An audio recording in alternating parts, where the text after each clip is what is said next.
Assalamualaikum warahmatullahi wabarakatuh. Kami dari kelompok 8 akan mempresentasikan dengan materi evaluasi pembelajaran akidah akhlak pada jenjang MA. Langsung saja, kami beranggotakan 5 orang. Yang pertama Ahmad Syarifuddin, yang kedua Bayhaqi, yang ketiga Luki Kurniawan, yang keempat Akhila, yang kelima Doni. Selamat menyimak materi, semoga bermanfaat.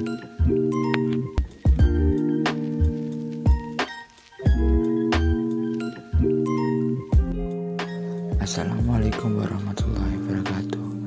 Saya Luki Kurniawan absen 39, mau memaparkan materi yang pertama, yaitu jenis evaluasi pembelajaran akidah akhlak. Model evaluasi mulai berkembang sekitar tahun 1972. Dari sekian banyak jenis evaluasi yang dikemukakan, tes dan pengukuran tidak lagi menepati posisi yang menentukan. Penggunanya hanya untuk bertujuan tertentu saja. Jenis-jenis evaluasi berdasarkan lingkup kegiatan belajar, yaitu yang pertama, evaluasi program pembelajaran. Evaluasi program pembelajaran adalah evaluasi yang mencakup terhadap tujuan pembelajaran, isi program pembelajaran, strategi pembelajaran, dan aspek-aspek program pembelajaran yang lain. Yang kedua adalah evaluasi proses pembelajaran. Evaluasi proses pembelajaran yaitu evaluasi yang mencakup kesesuaian antara proses pembelajaran dan garis besar program pembelajaran yang ditetapkan. Yang ketiga adalah evaluasi hasil belajar. Evaluasi hasil belajar yaitu evaluasi hasil belajar yang mencakup tingkat penguasaan siswa terhadap tujuan pembelajaran yang ditetapkan, baik umum maupun khusus, ditinjau dalam aspek kognitif, efektif, dan psikomotorik. Jenis evaluasi pembelajaran akidah akhlak. Yang pertama adalah tes prestasi belajar. Tes ini adalah alat ukur yang mampu menentukan beberapa banyak pembelajaran yang telah diikuti dapat dikuasai atau diserap oleh peserta didik. Yang kedua, tes hasil pembelajaran adalah alat ukur yang mampu menentukan kemampuan seseorang setelah mengikuti pembelajaran. Yang ketiga adalah formatif. Alat ukur ini yang digunakan untuk mengetahui apakah tingkat penguasaan peserta didik sudah cukup atau menguasai materi yang baru saja dibelajarkan.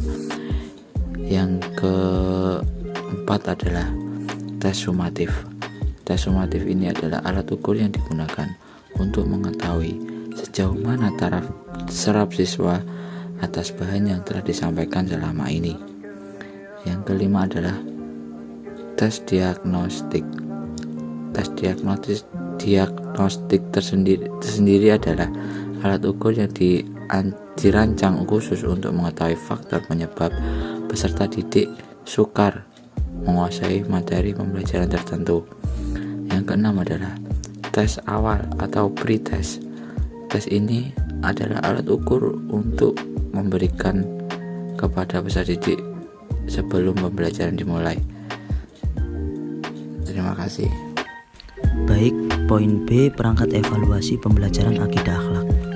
Perangkat atau alat merupakan segala sesuatu yang dapat digunakan dalam rangka mencapai suatu tujuan. Alat ialah segala sesuatu yang dapat digunakan untuk mempermudah seseorang dalam melaksanakan tugas atau mencapai tujuan yang dianggap lebih efektif dan efisien. Secara harfiah sendiri, kata alat biasa disebut juga instrumen. Nah, fungsi alat itu apa? Ialah untuk memperoleh hasil belajar yang lebih baik sesuai dengan kenyataan atau realita yang dievaluasi. Nah, di sini pemahaman tentang instrumen ini menjadi penting karena apa? Alam praktik evaluasi dan penilaian secara umum guru selalu mendasarkan pada proses pengukuran. Nah, di dalam pengukuran tersebut tentu harus ada alat ukur atau instrumen. Banyak instrumen yang dapat digunakan dalam kegiatan evaluasi hasil pembelajaran. Di sini saya akan mencontohkan salah satunya adalah tes. Nah, di dalam penerapan metode evaluasi, alat-alat apa saja yang perlu disiapkan, yakni pedoman evaluasi dan belangko. Fungsinya untuk apa? Yakni untuk mencatat hasil-hasil yang akan diperoleh dalam evaluasi. Apabila alat-alat tersebut telah tersedia, maka pendidik atau guru tinggal memilih salah satu dari alat tersebut. Akan tetapi, jika alat-alat tersebut belum tersedia, maka pendidik atau guru harus menyusun sendiri. Penyusunan alat itu, penilaian adalah merupakan hal yang sangat penting, sebab tepat atau tidaknya data yang diperoleh sangat tergantung kepada tepat atau tidaknya alat-alat penilaian yang digunakan. Berikutnya, yang ketiga, yaitu jenis penilaian dan rancangannya. Penilaian pada dasarnya dilakukan untuk memberikan pertimbangan atau nilai berdasarkan kriteria tertentu. Hasil yang diperoleh dari penilaian dinyatakan dalam bentuk hasil belajar. Dengan demikian, pengertian dari penilaian pembelajaran adalah suatu proses atau kegiatan yang sistematis, berkelanjutan, dan menyeluruh dalam rangka pengendalian, penjaminan, dan penetapan kualitas atau nilai pembelajaran terhadap berbagai komponen pembelajaran berdasarkan pertimbangan dan kriteria tertentu sebagai bentuk pertanggungjawaban guru dalam melaksanakan pembelajaran. Di sini kelompok kami mengambil penilaian otentik. Jenis penilaian otentik ini adalah proses pengumpulan informasi oleh guru tentang perkembangan dan pencapaian pembelajaran yang dilakukan oleh peserta didik melalui berbagai teknik yang mampu mengungkapkan, membuktikan, atau menunjukkan secara tepat bahwa tujuan pembelajaran telah benar-benar dikuasai dan dicapai. Data yang dikumpulkan melalui kegiatan penilaian assessment bukanlah untuk mencari informasi tentang belajar siswa. Pembelajaran yang benar seharusnya ditekankan pada upaya membantu siswa agar mampu mempelajari, bukan ditekankan pada diperolehnya sebanyak mungkin informasi.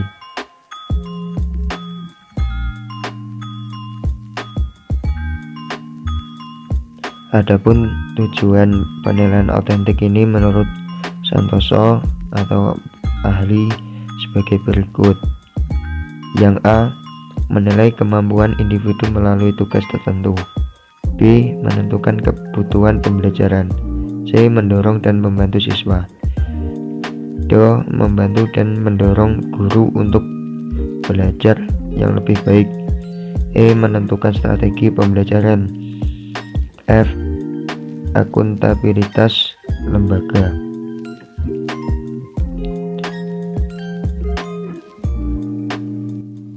Materi yang keempat yaitu perangkat penilaian pembelajaran akidah akhlak.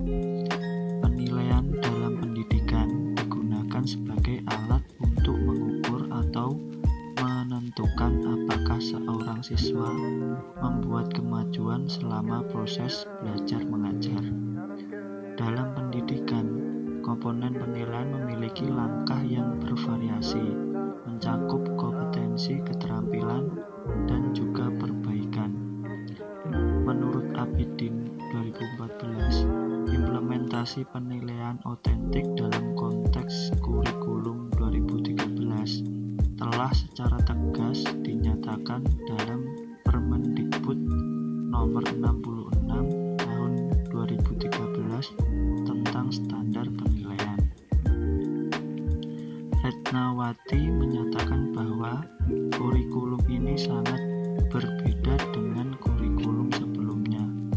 Dalam kurikulum ini, pendidikan tidak hanya menekankan pengetahuan dan keterampilan, tetapi juga perubahan pendekatan dan pengajaran dan sistem penilaian.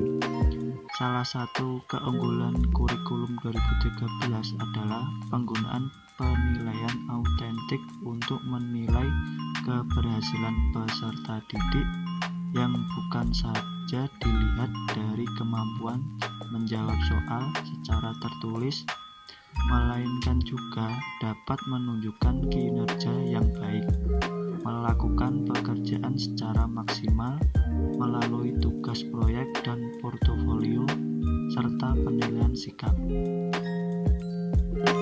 Selanjutnya adalah penilaian pembelajaran akidah akhlak. Penilaian pembelajaran adalah keseluruhan kegiatan pengukuran, pengumpulan data dan informasi, pengolahan, penafsiran, dan pertimbangan untuk membuat keputusan tentang tingkat hasil belajar dalam upaya mencapai pembelajaran yang telah ditetapkan.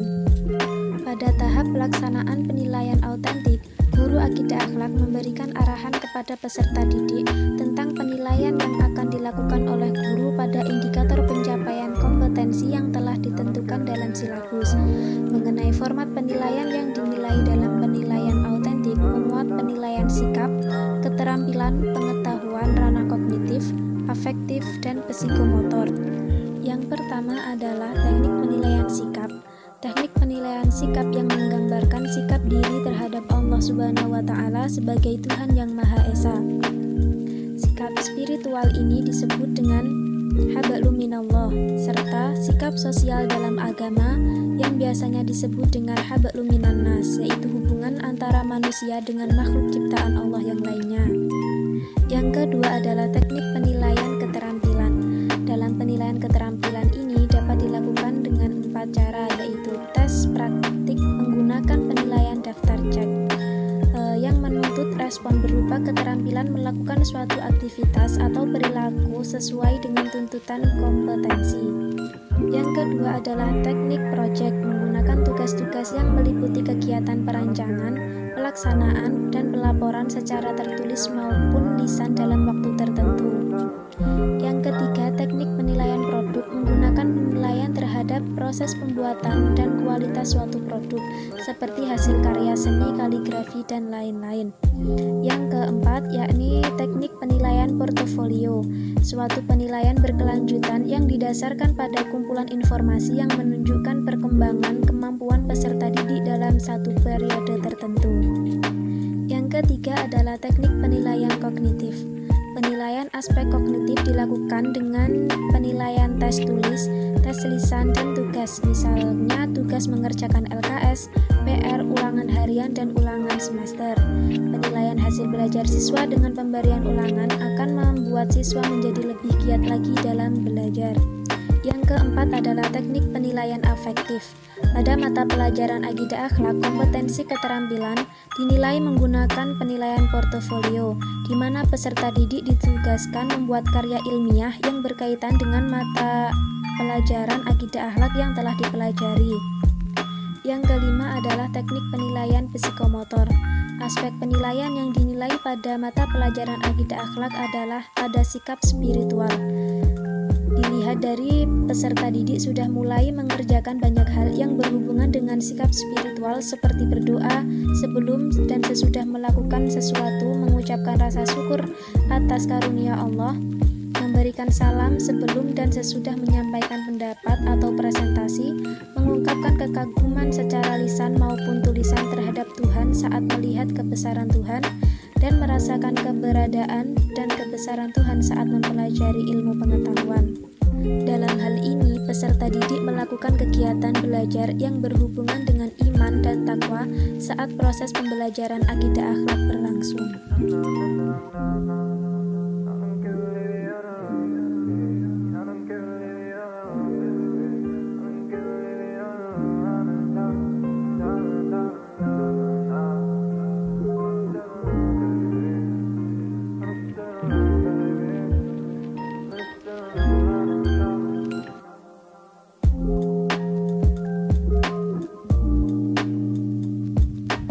Demikian pemaparan materi dari kelompok 8. Semoga bermanfaat bagi kalian semua.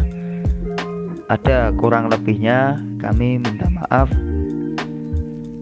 Akhirul kalam, wassalamualaikum warahmatullahi wabarakatuh.